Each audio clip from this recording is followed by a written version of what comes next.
Hello, everyone, and welcome back to the show. This is Reservations, and I'm Jeremy Blair. And I'm Rain Whalen. And before we get started, just another quick shout out and a big thank you to Freestyle Watches for letting us become brand ambassadors for their watches. So if you love fun designs, really sweet deals, and sick watches, bro. Digital face, some of them have there's 2 or 3 or 4 analogs for choices, but this one's the octopus right here, baby. That's right. Yeah, dude, these guys are sick. They also have Apple Watch bands, if you're into that. I think it's just cool, man. Lots of really cool designs, cool colors.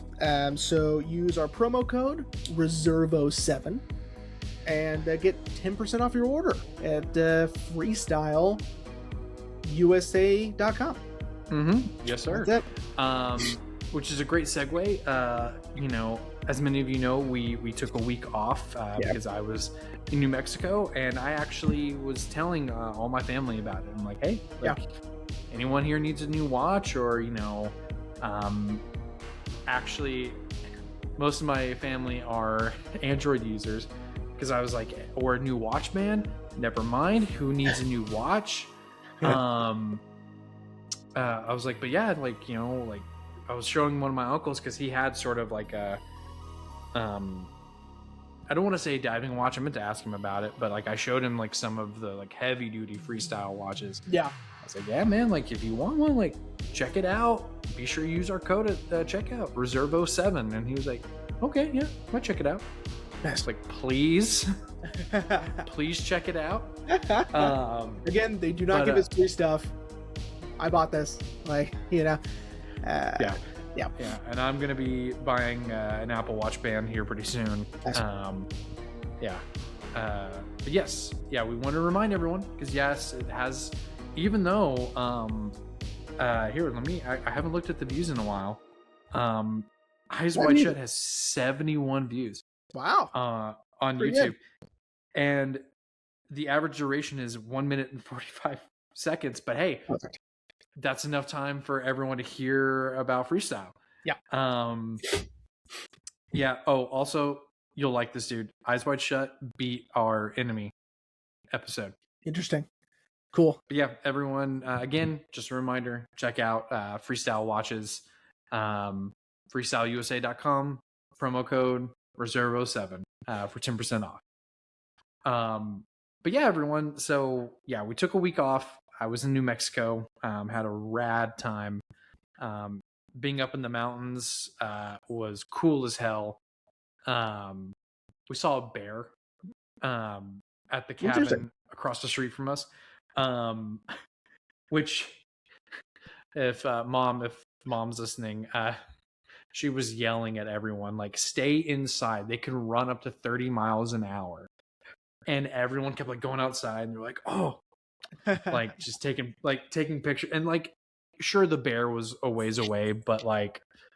I mean, I stayed inside. I was like, no. I'm getting as much as revving it, bro.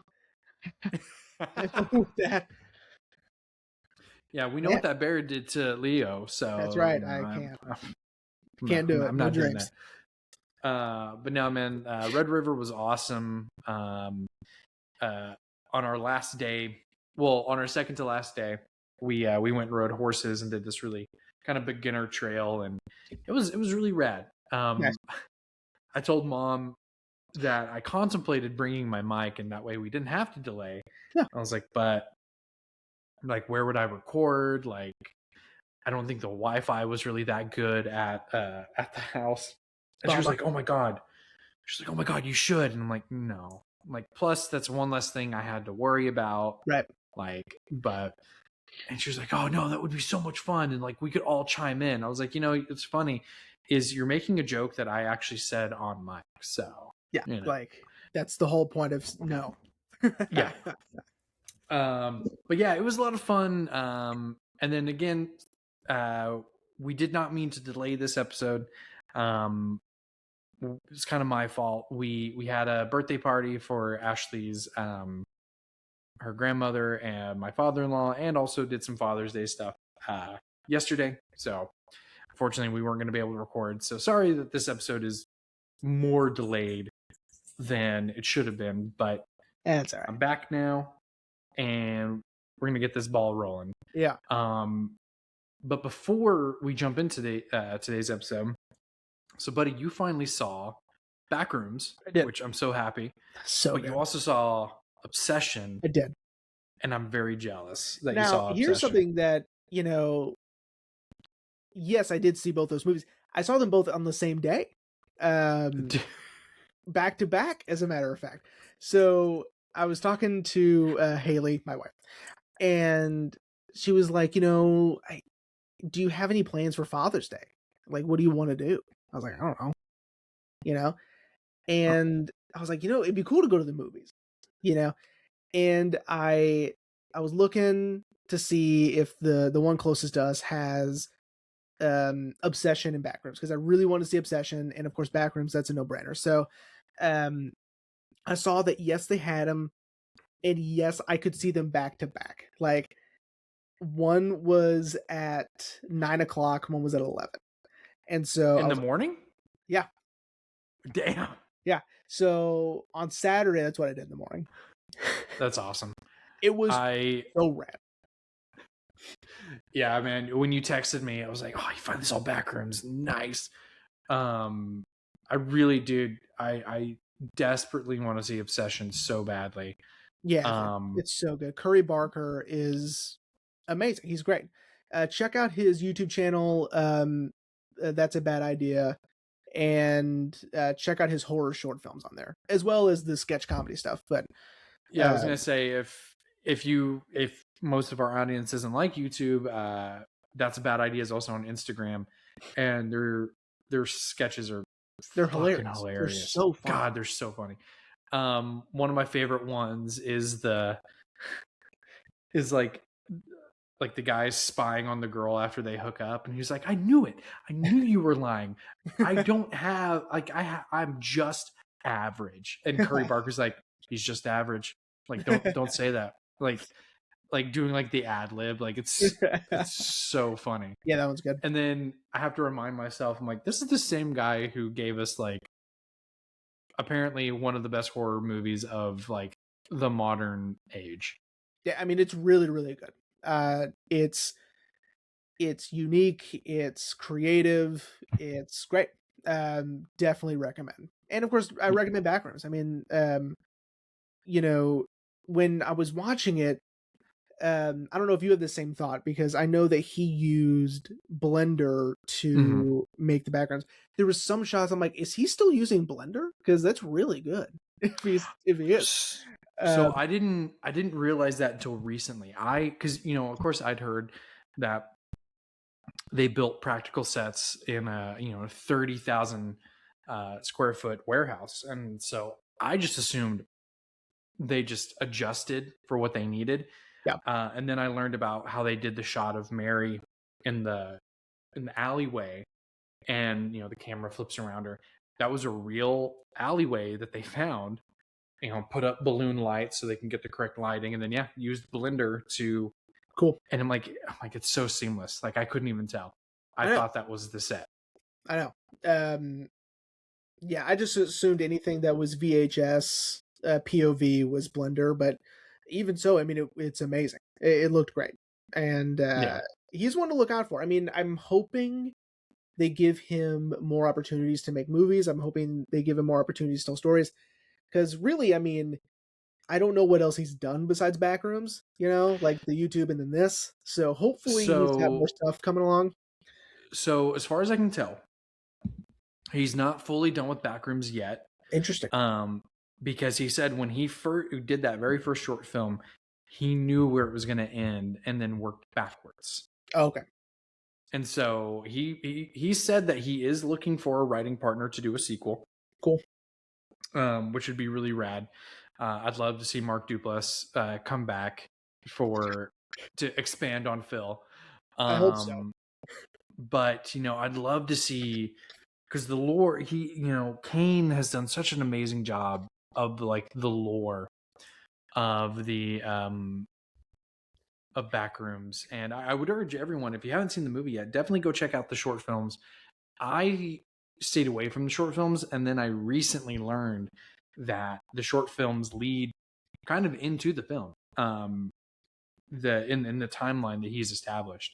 So yeah, man, I really hope Kane gets to make more films, even if they're not Backrooms. I mean, Yeah. I think, yeah, you're right. Kane, I think, is one we should all be looking out for.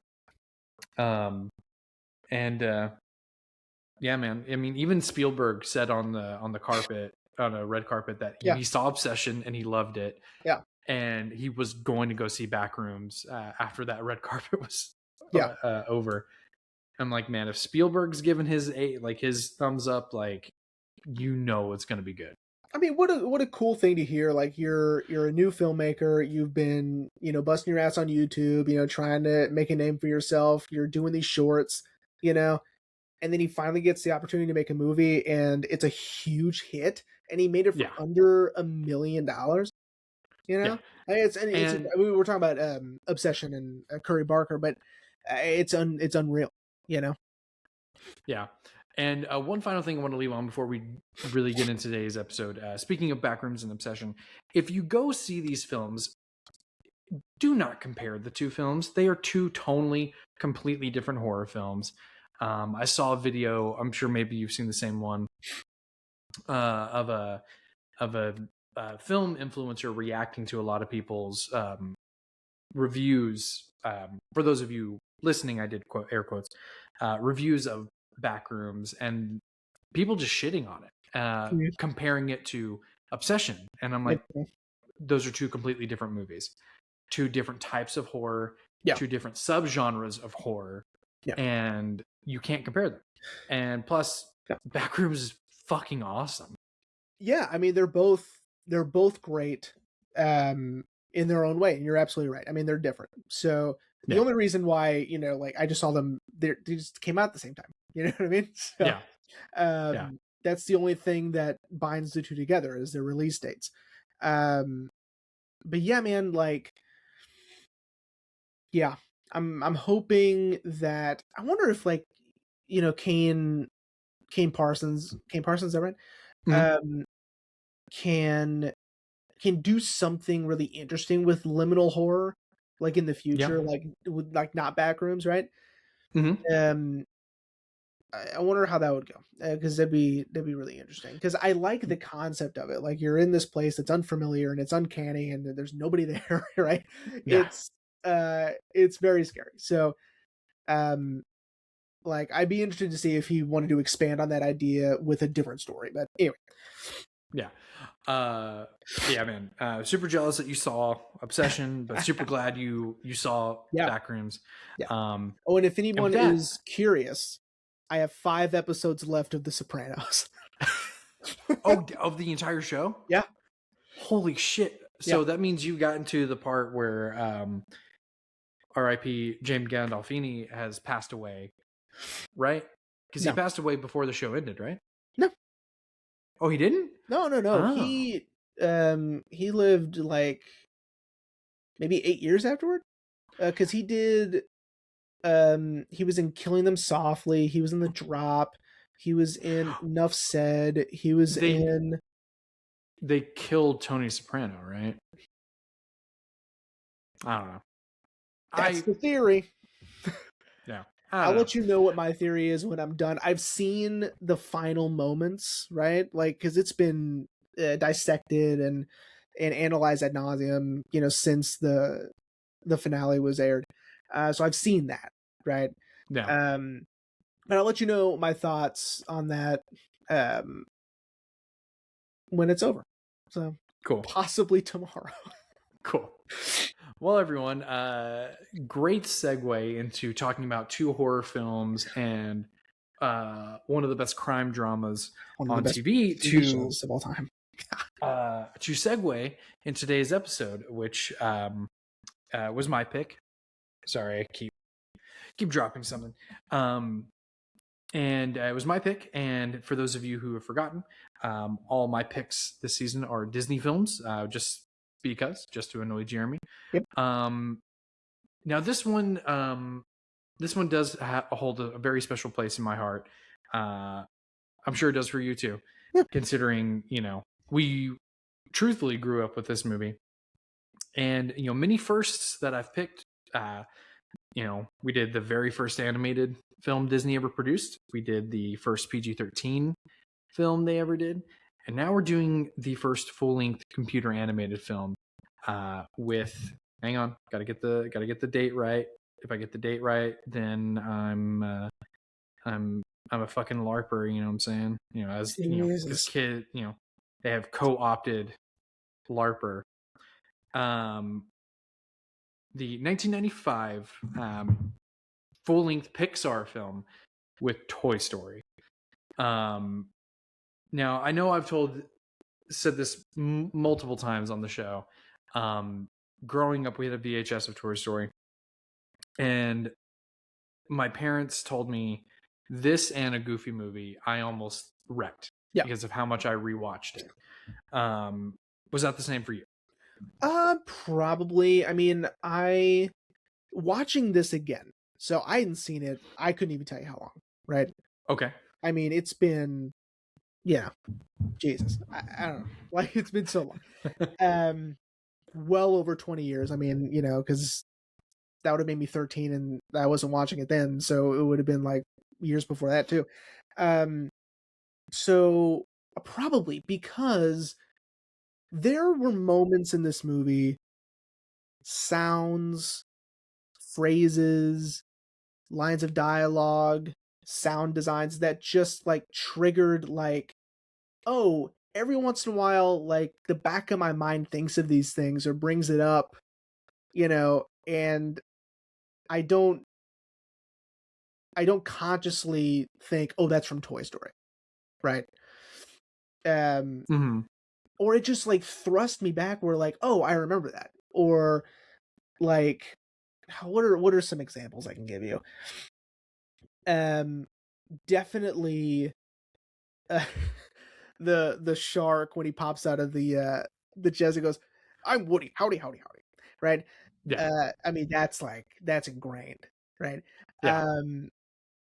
Like in certain sound designs of like toys being moved around or like Sid messing with something, or like it's like those sounds I remember, and I guess they just locked in to my subconscious somehow. But I also distinctly remember the advertisement for the Toy Story video game CD-ROM that came before the movie started on the VHS. Yeah. Yeah. And there was a couple of things that I just never thought about. Like Don Rickles is Mr. Potato Head. I've never once thought about that. Right? Arlie Emery, like he's the head toy soldier. I never thought about that either. Ever. Yeah. And I'm just like, that just blew my mind. Yeah, and I feel like this film especially, I feel like, I'm not going to speak for you, but definitely for me, I feel like this was sort of like a gateway film for me on my film journey, because this is where I learned about, Tom Hanks and Tim Allen, and then like what the definition of a movie could be, considering, this is the first time a computer was used to fully create a film. Yeah. And so for me, that's another reason why I really wanted to talk about it, because it's so much more than just an animated film.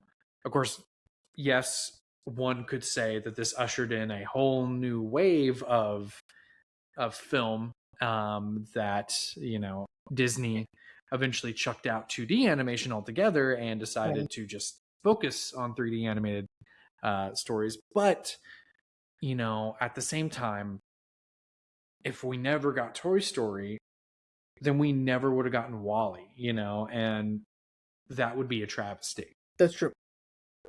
you know. Fuck, Wally's so good. I know. But we already did an episode on Wally. Yeah, we already did. So I guess I'll just briefly, I mean, because the synopsis of the film is pretty easy, you know. Toy Story follows a cowboy pull string doll, Woody, voiced by Tom Hanks, and his idyllic life is upturned when Andy, his owner, I guess, gets a new toy, Buzz Lightyear, voiced by Tim Allen, and Buzz is the cooler, more modern toy, and Woody, for the first time, is feeling jealousy and plots to remove Buzz, inadvertently getting them both kind of thrown out of Andy's care, and in the care of, care in quotes, Sid, the next door neighbor, who loves to destroy toys.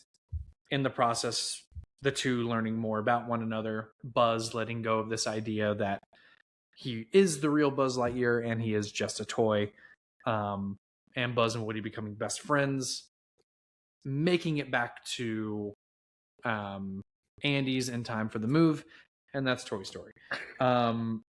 You know, the other reason I wanted to talk about Toy Story, and I didn't realize it until I finished rewatching it, which is, you know, this is Pixar's first full-length animated film. Of course, they were experimenting with computer animated short films for a long time leading up to this.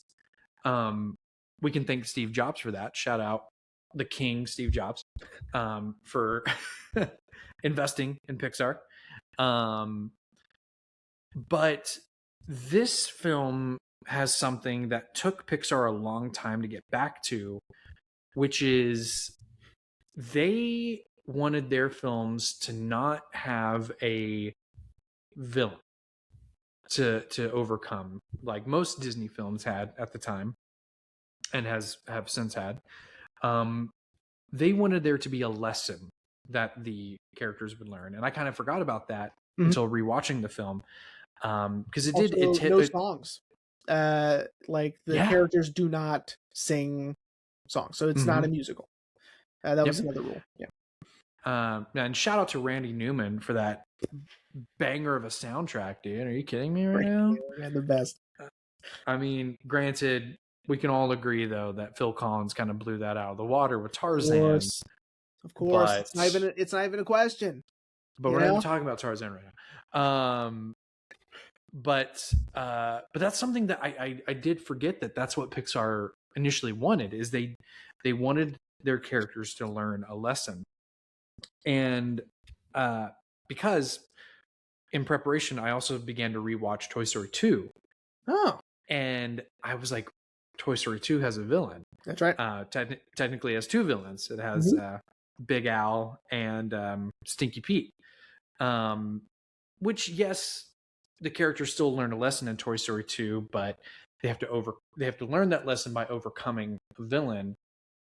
As were Toy Story 1, Woody learns his lesson through overcoming his jealousy, his anxieties, and learns that it's okay for change. You know, Buzz learns a lesson in, like, dude, you're just a toy. I will say I've struggled the hardest trying to figure out Buzz's lesson. Sure. I mean, because Buzz has to learn a lesson as well, but I feel like Woody's lesson is the focal point. Well, and then Buzz, you know, he also learns humility. He also learns the value of friendship. He also learns trust and acceptance of oneself, right? Because he is not what he thought he was. He has to accept the fact that he is an amalgamation, recreation of this thing that he thought he was, right? And he's one of many. And so, you know, that's something that I think Buzz learns, along with Woody's, of course, jealousy, also humility, right? With not Mm-hmm. being top dog, right? Yeah. Um, this really is, okay. It was hard because I was having to find myself watching this movie. I had to remember, it's like I need to watch this as if it's 1995. I'm sitting in the movie theater Mm-hmm. and I'm seeing this thing that is so new and so innovative and so remarkable to look at, right? Mm-hmm. And also just pay attention to the story, because it's like I know beat for beat every part of this movie, right? There were Mm-hmm. moments where it was also a lot shorter than I remembered it being. Um, Same. like Same. when Woody is plotting Buzz's death. um, I mean, with the magic well, 8 ball. Like, I was like, this is already happening? Like, I could have sworn this happens like way later, you know? yeah. Um, but anyway, so like what I mean by that is like I was reading Roger Ebert's review. Okay. Mm-hmm. 4 out of 4. He loved it, right? Damn. Um, he was so excited and so impressed and in awe of, like, he understood the concept of 3D animated characters, right? Mm-hmm. But he goes, "You're not understanding. Everything they interact with is 3D animated. Like, their environment is 3D." That was the part that he was sort of thrown by, is that these 3D characters are not in front of a 2D environment. They are integrated within this fully rendered and livable, attainable, like tactile environment. Um, and he kept bringing up, he goes, like, I keep telling people that it's like the ballroom scene in Beauty and the Beast, right? Because that was 3D Mm-hmm. animated, right? And he goes, it's like that, but it's the whole movie and everything is three-dimensional, right? And again, like, you sort of have to just take a step back and go, right, this was so new for um for a movie to be fully 3D animated. Like, everything is 3D animated. Um Mm-hmm. because he's right. I mean, there were moments like in other Disney films or any other animated film where they use 3D animation um to integrate into the 2D space, right? Mm-hmm. Like the ballroom scene. That's a perfect example. I mean, that's why he, you know, was Roger Ebert, because that's a Yeah. great example. Yeah. Um, but like having to sit there and read it and just sit with how new and exciting this whole thing was. Um, not really looking to, like, I don't think anyone realized this was going to become normal. Like, this was going to become, Mm-hmm. every animated movie was going to be like this. Mm-hmm. Um, but just thinking of like how exciting, like, an example. I mean, this has happened in our lifetime, which is really interesting. I'm trying to think of a modern example. I mean, I hate to say it. People were really, really excited and mesmerized by the 3D effects in Avatar, right? Like putting on the 3D glasses, going to the theater, right? People Uh-huh. people loved it. I mean, they'd Yeah. never seen anything like it before, right? Mm-hmm. Now, were they aware that it would become, you know, nothing within the public consciousness, or like uh having any sort of mark on any culture? No. You know, Yeah. they didn't. They were just like, wow, this is amazing, like, whatever. um like, you don't get it, it's like I was there, um Yeah, that real D3D. yeah, yeah. I mean, it blew people's minds. I remember, like, it was nuts. People loved it, man. Um, but yeah, I mean, you're right that this this was sort of the beginning. It was very exciting. It was interesting. It was creative. But now it's become sort of like, I don't know, like when I see something that's 3D animated, and it depends on how it's 3D animated, but Mm-hmm. um I just think it's like, oh, no one wanted to take the time to draw anything, you know? Yeah. Like Well, and I I will yeah, say, well, I will say, Pixar kind of stayed, in this kind of lane for a little bit where a lot of their characters, would look the same. Then they started experimenting a little bit more. Um, I would say their most experimental film recently, in terms of their animation, and here, let me make sure that this is, I'm pretty sure it's a Pixar film.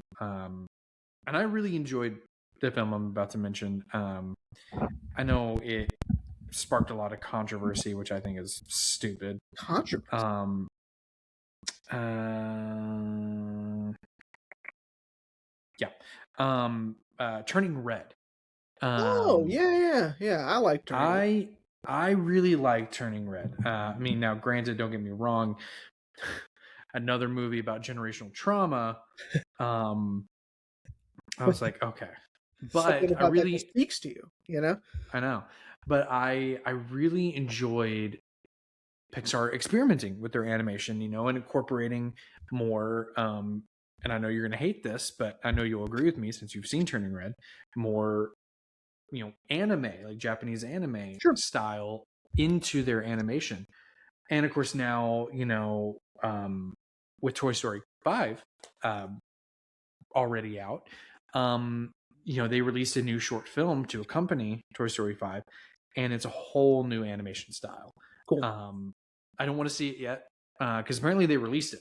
Oh, They okay. put it up. I don't know if they put it up on YouTube, but like the official Pixar account on Instagram put it up.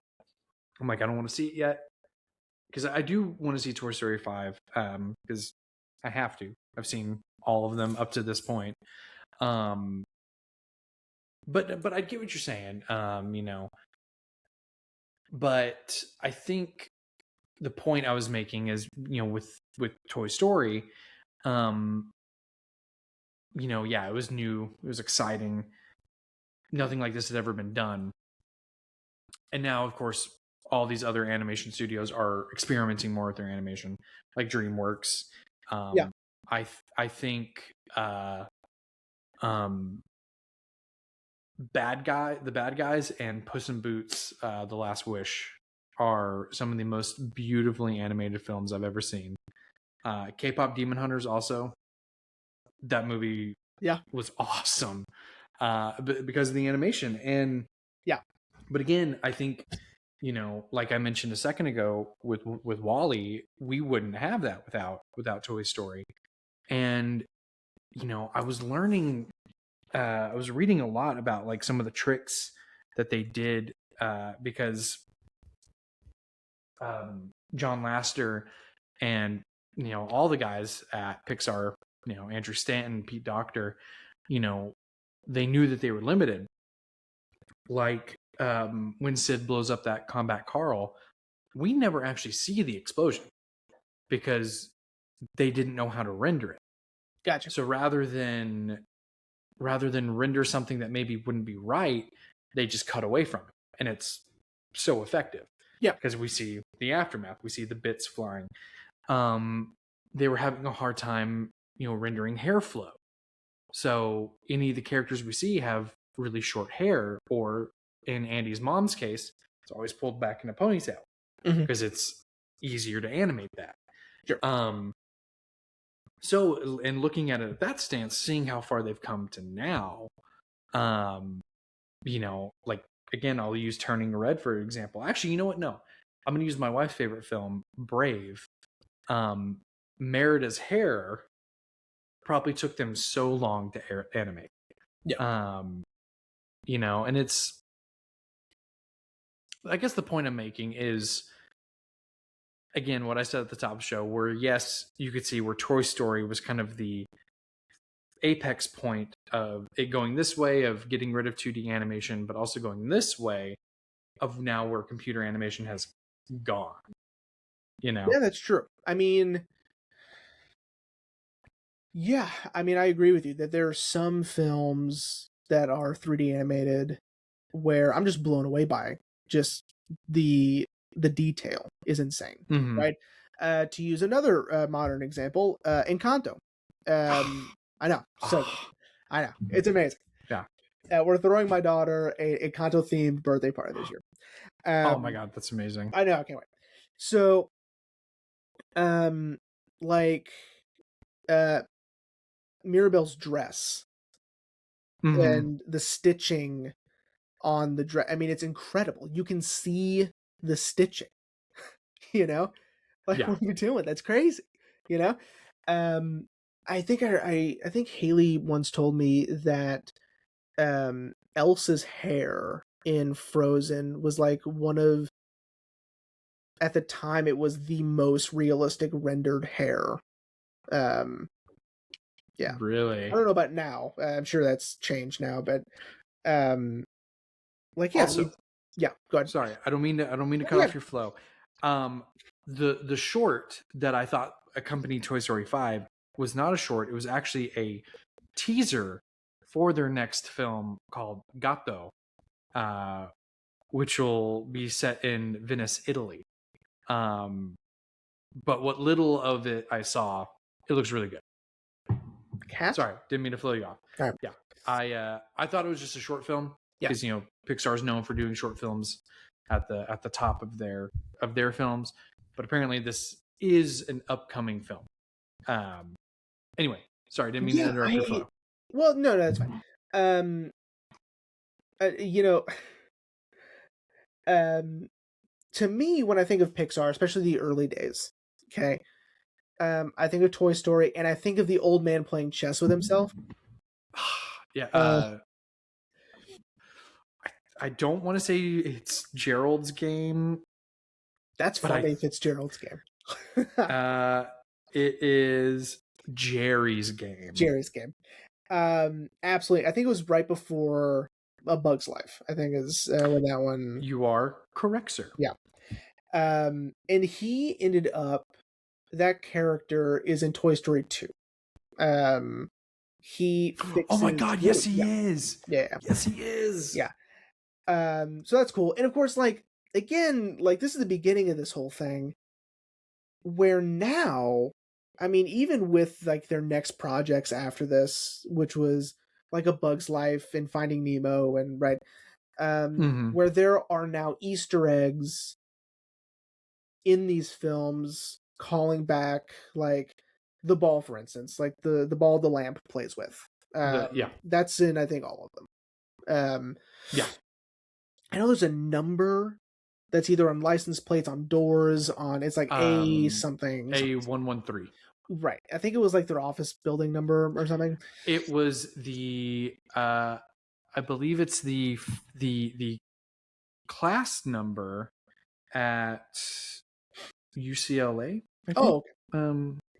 Hang on. For animation? It's the graphic design and character animation classroom at California Cal Arts. Got it.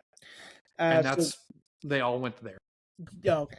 So that's like something for themselves, right? That they just throw that in every movie that they work on.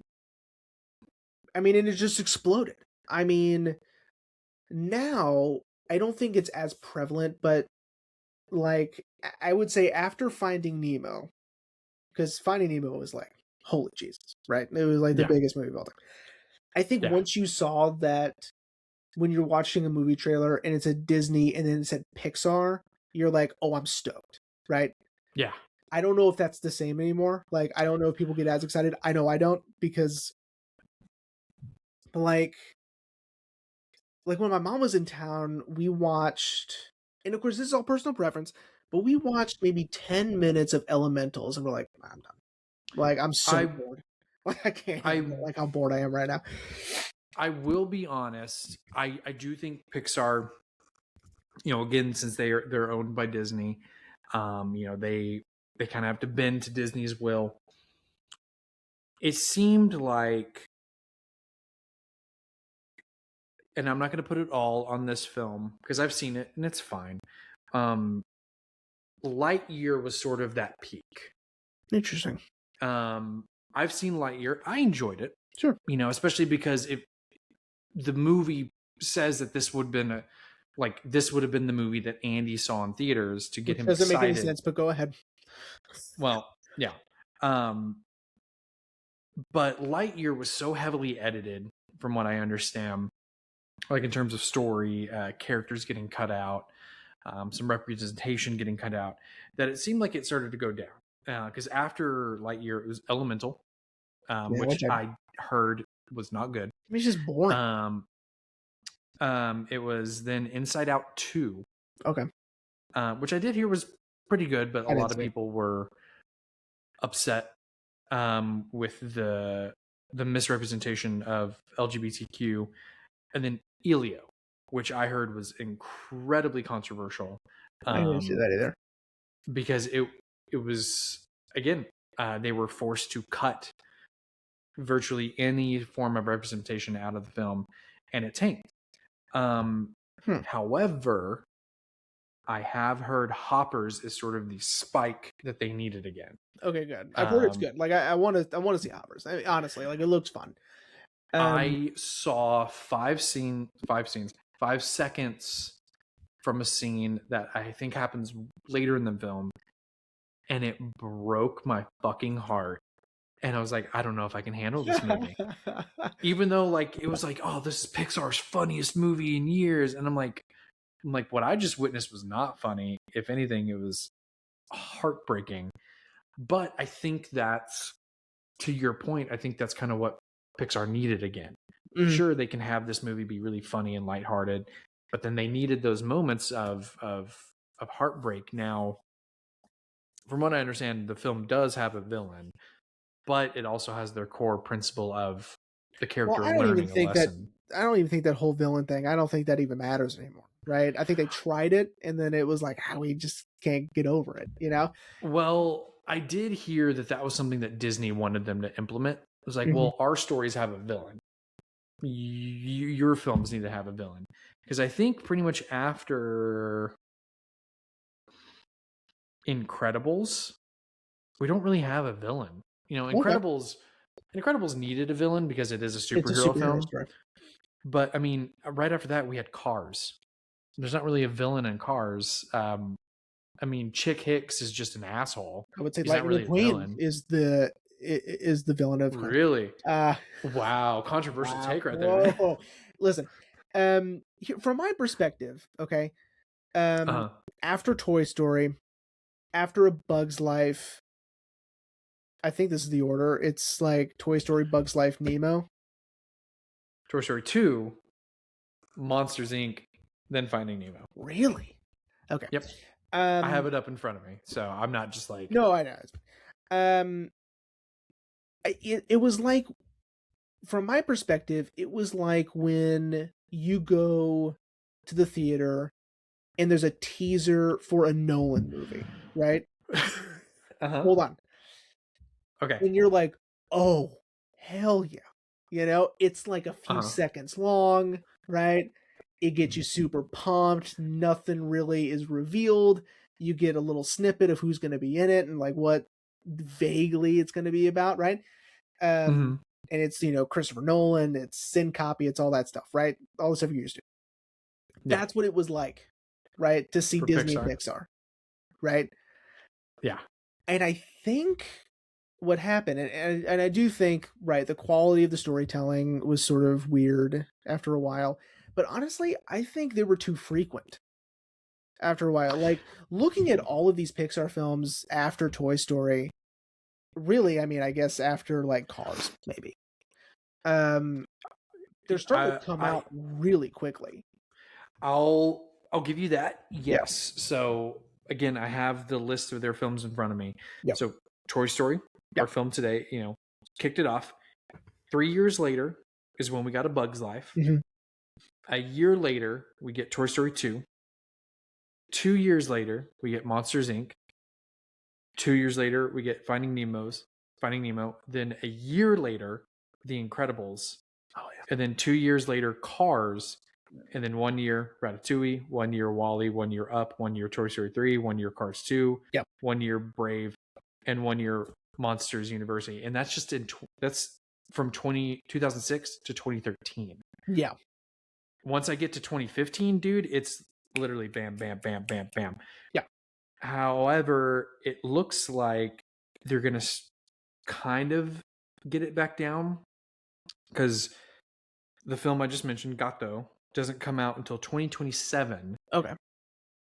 And then, but in 2028, we have 3 movies. Jesus.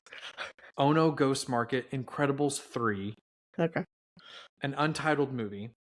But then a year later, Coco 2, and then nothing else. And then they have 2 films to be announced. Jesus. Okay.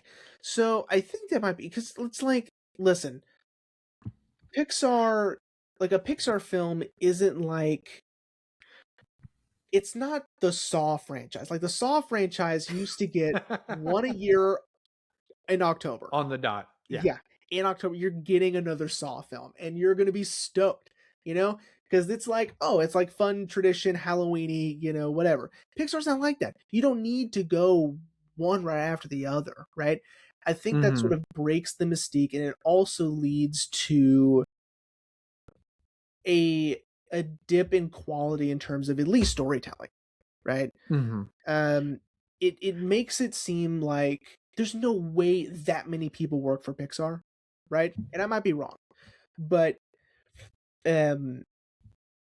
like they're not all getting the same amount of attention, you know? As of 2020, they have over 1,200 employees. Okay. But you see, here's something with 1,200 employees.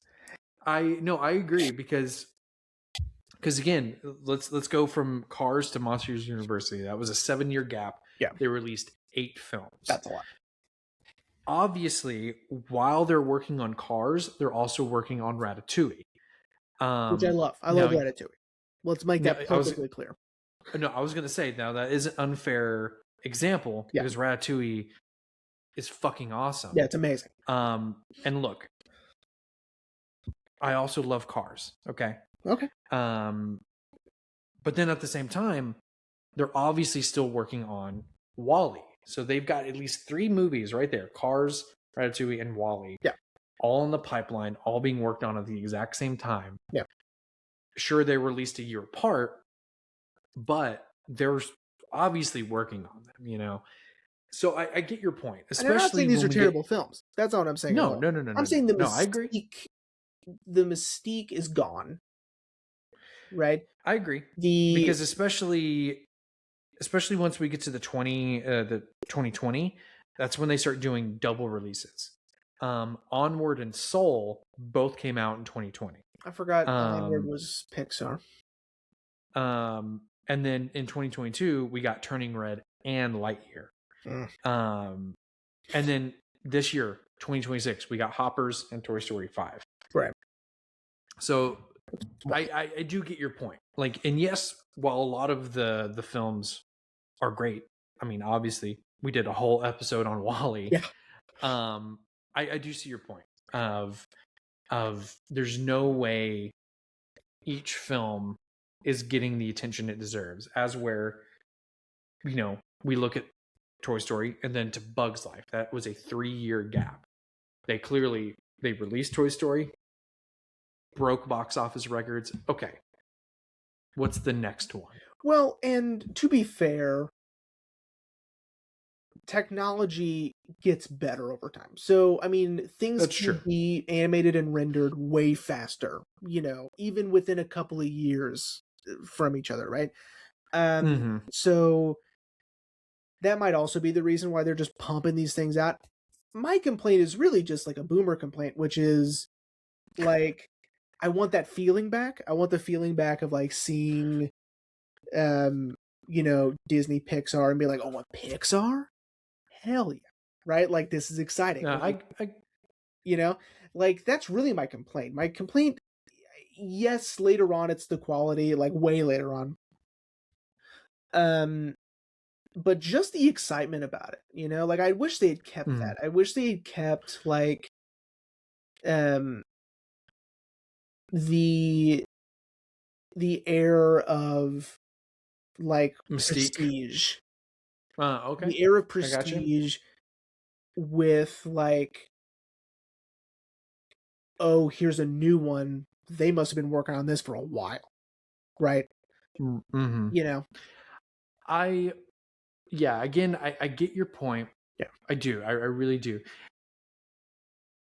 I think the reason why we have the Pixar the way it is now is because of these early films, obviously Toy Story included, pretty much printed money for Disney, and they pretty much were like, give us more. yeah, that makes sense. Now I will mention something. I didn't mean for this episode of Toy Story to transition into Just a Pixar. a Pixar. We'll get back to Toy Story. We'll get back to, but it is important to talk about with Pixar. I appreciate that they still continue to make shorts, as a way to help push, like, okay, let's like really push animation. There was one short. Let me confirm it was Pixar. I'm pretty sure it was Pixar. That really broke my heart. No, it's not that one. I'm pretty sure it was Pixar.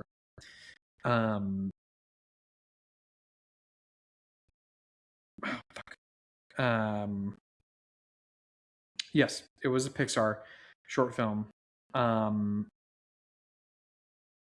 called Kit Bull. Mhm.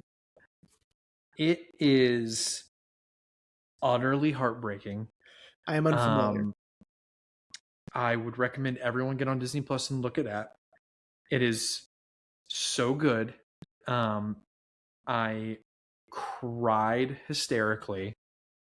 It's a buddy comedy between a kitten and a pit bull. Cute. And the pit bull is used for fighting rings. Oh no, that's so sad. And it ends with the kitten helping him escape, and them finding a home.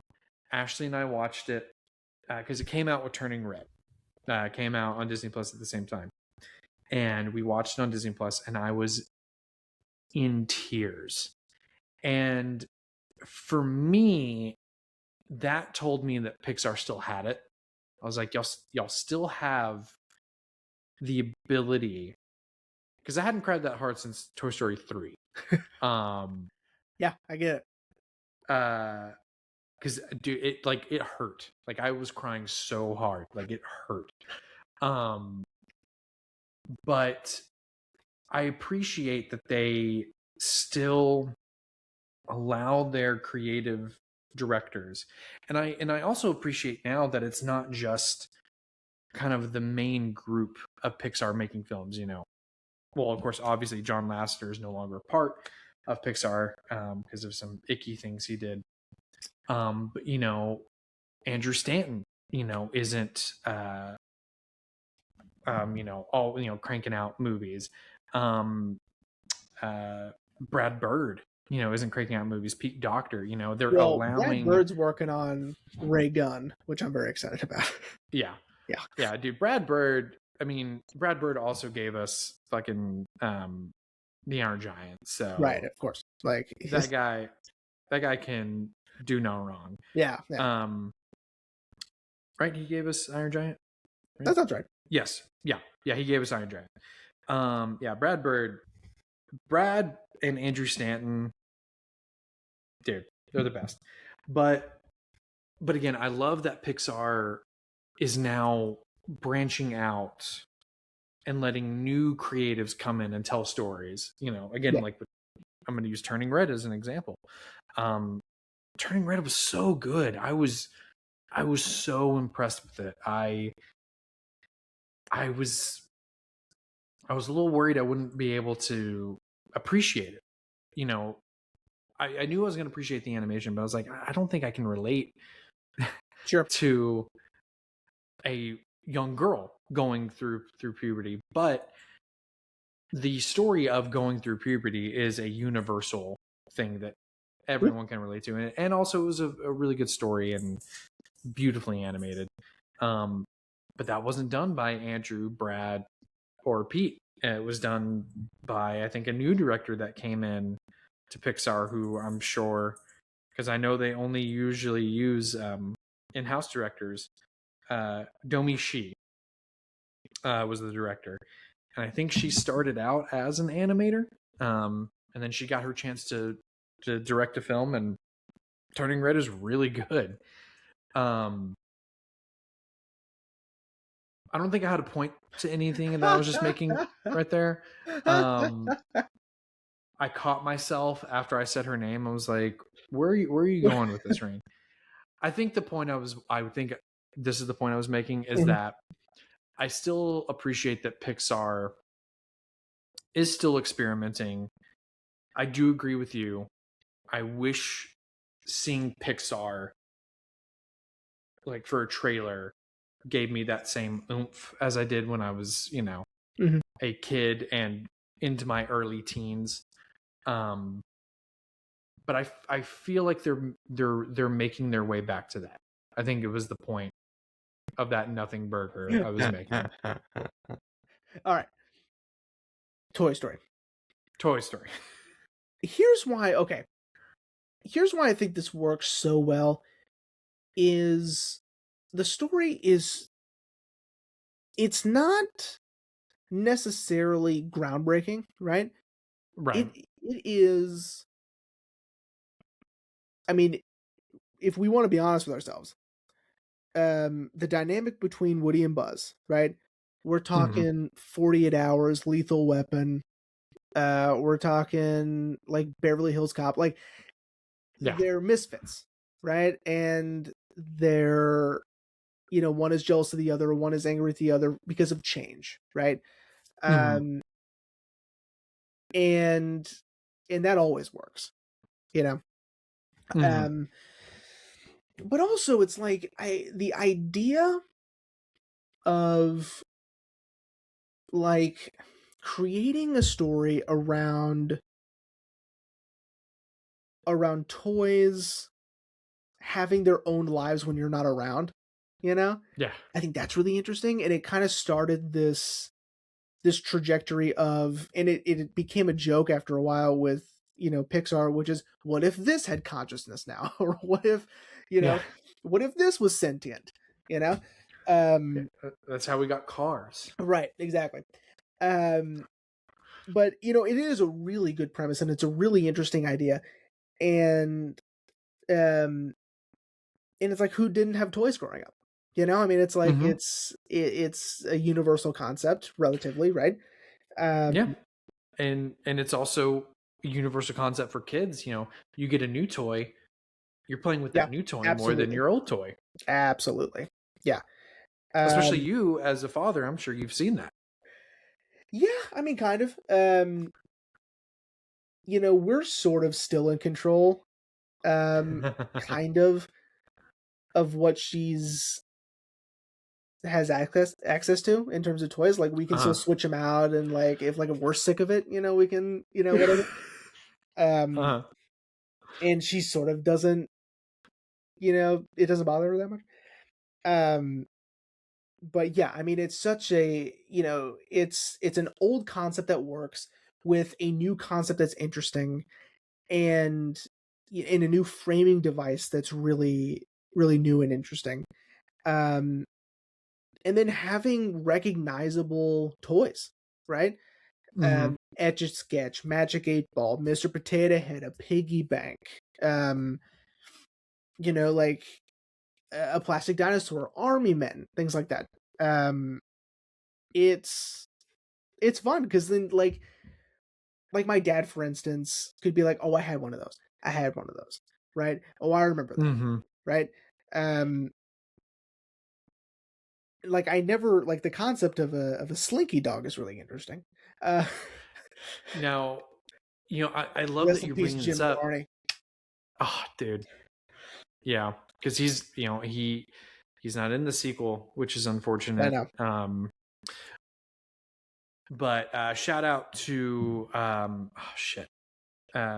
Sean's dad.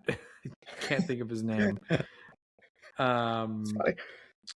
Hang on, everyone, shut your mouth.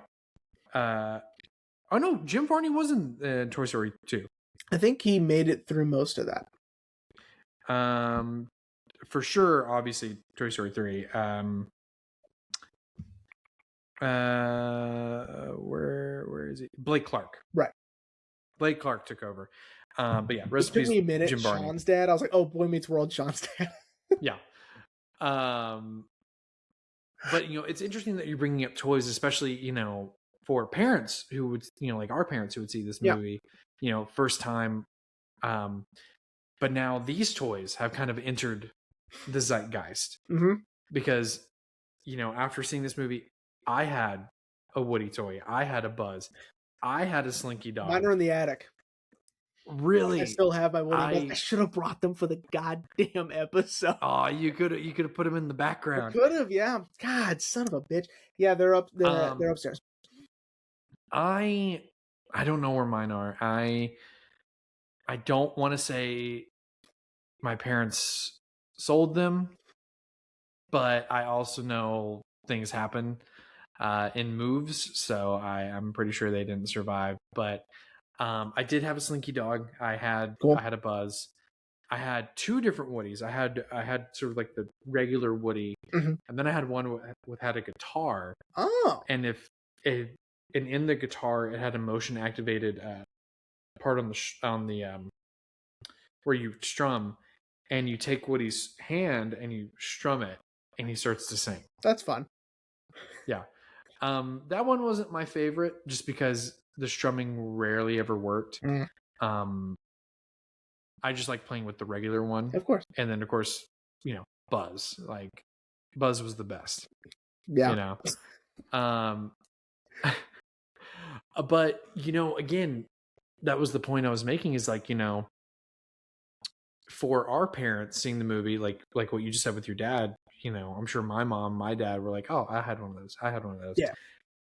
And now with you and I adults rewatching it, like, oh yeah, I had a Buzz, I had a Woody, I had a Slinky Dog. Yeah. It's weird, right? Because like right. The only reason we have these things is because of the movie itself, but I see what you're saying, and it makes sense. I also had a Flick after Bug's Life came out. Wow. Yeah, I had a little Flick action figure. That's cool, man. Now, I will say Buzz is the best only okay. So yeah, his toy was cooler because he had buttons, right? And he had like the laser light, and he had like the wings and all that. Super cool, badass. But honestly, dude, in terms of just lasting power after the movie comes out, dude, Buzz Lightyear of Star Command was one of the coolest shows I'd ever seen. Dude. And it was such a cool idea, and I loved it. So shout out to Buzz Lightyear Star Command. I think I still have it saved on my YouTube, on my profile, because you can save playlists. They have the series on YouTube, so you can go and watch the show. Yeah, because apparently Disney hates millennials and won't put it up on Disney Plus. Yeah, but you can watch it on YouTube. Yeah, the movie too. Well, the movie is technically the first 3 episodes. Oh. And you want to know something interesting? When they decided to cut the 3 episodes into a movie, Patrick Warburton, who voices Buzz for the show, had done all the lines for that. But when they decided they were going to release it in theaters, they called Tim Allen and they're like, hey, can you come in and re-record all these lines? Jesus. And he was like, yeah, sure, of course. Like, he didn't think anything of it, but they didn't tell Patrick Warburton that. Uh-oh. And he was kind of like, that's not my voice. Yeah, that sucks. Yeah. But it also, in the context of releasing the movie in theaters, it had to be Tim Allen, I guess. But Patrick Warburton, I feel, did such a great job carrying the torch into the show. I mean, because it's Patrick Warburton. Of course. right? He's Yeah. so good. I would say that I wouldn't have minded like a 2D animated Woody show if it was like if it was like The Rifleman, but it was Woody, you know, or you know, like I Have would have Good Will loved Travel, but it's Woody. Like I would have loved an actual like Woody's Roundup show. Oh sure, yeah. Yeah. I mean, maybe not like with marionettes, but like a 2D version of Woody's Roundup. Okay. That would have been really cool. So before we wrap, I feel us wrapping up. Before we do that, I have to mention that one of my favorite movies that Disney ever put out in terms of its original Disney Channel movies, right?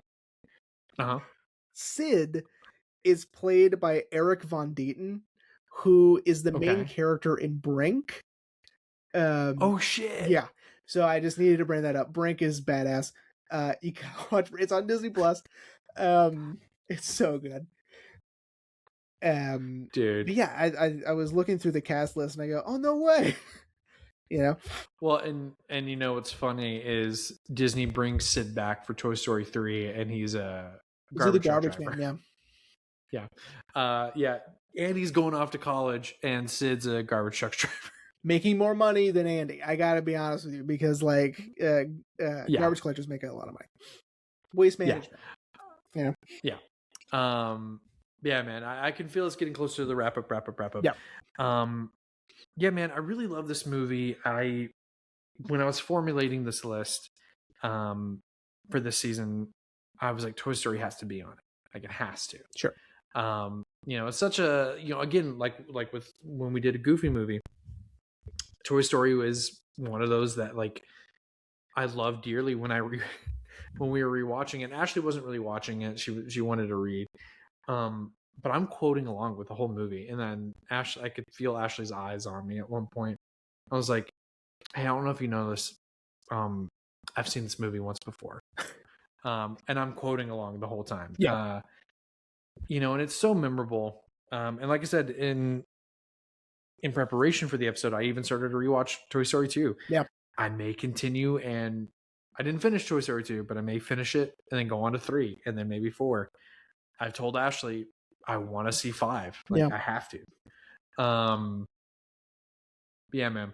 I really I was like, Toy Story has to make the list. It has to. Understood. I get it. Yeah. Yeah. Well, that being said, buddy, how are we gonna follow this episode? Right. I had told you. You told last time. You told me I was gonna be really excited. Yeah. And coincidentally, this movie came out the same year as Toy Story did. Oh shit! I know. It's also an animated movie. So it's sort of like we're following, you know, animation with animation, different styles of animation, of course, because this film is an adaptation of a book, which is, I think, also very interesting. Okay. It's a specific kind of book because this book was written by Shiro Masamune, and that book is Ghost in the Shell. So, oh shit! Next week we are discussing Ghost in the Shell. Let's fucking go, dude! Oh my god, yeah, I'm very excited. Yeah, I have not seen this movie in a long time. I saw the live action Scarlett Johansson version, and if you have no context for Ghost in the Shell, it's fine. The creator of Ghost in the Shell did sign off on Scarlett Johansson as Major, so that's a plus. But nothing can compare to the original film. Yeah. I mean, the original film was so influential that the Wachowskis ripped it off for The Matrix, you know? Yeah. And I know those are harsh words right there, but it's true though. Once you see it, you'll be like, oh yeah. Yeah. Dude, I'm so excited, man. Yeah. Ghost in the Shell is awesome. Yeah. This movie's rad. And you know, and I've said it once before. I love this journey that you're on of and again, I know you have a difference between anime and Japanese animation. That's right. I would say Ghost in the Shell is right on the line between those two things. Because it's like, You it's know. cyberpunk sci-fi, Mhm. which to me is just sci-fi. You know, like, this is just a Right. sci-fi movie. Just like Akira, it's the same thing. Yeah. And I loved Akira, and I would wager to say I like this one more. I Oh. really like Ghost in the Shell. I mean, yeah. It's Ghost in the really Shell. good. Ghost in the Shell is so good, dude. Let's see if maybe I can get Ashley to watch this. Well, with and me, I even too. bought, it's right here. I bought the follow-up series standalone complex. Because I, saw it was a direct follow-up, and it had really good reviews, and it was really well received. So I was like, all right, why not? I love this movie, so why not check out the show? So, yeah. Have you watched it yet or No. no? Not yet. Oh, okay. You have to tell me how it is, because much like most, Japanese animation, whenever there's follow-up, or a redo, not a reboot, just a redo. Yeah. There's so many people will say like, oh no, you watch this one, you watch that one. I've only ever seen Ghost in the Shell. Yeah. I didn't see anything else, just because I was like, well, what is it? How does it work? Right. I know I've mentioned it once before. It's the Full Metal Alchemist versus Full Metal Alchemist Brotherhood. Sure. Like, each has its own, but it's the same show. One just has more context than the other, But cool, man. Yeah. I'm excited. Yeah, I knew you would be. I'm really excited. That'll be rad. Well, everyone, we hope you enjoyed this episode on Toy Story, and we'll see you next week for Ghost in the Shell.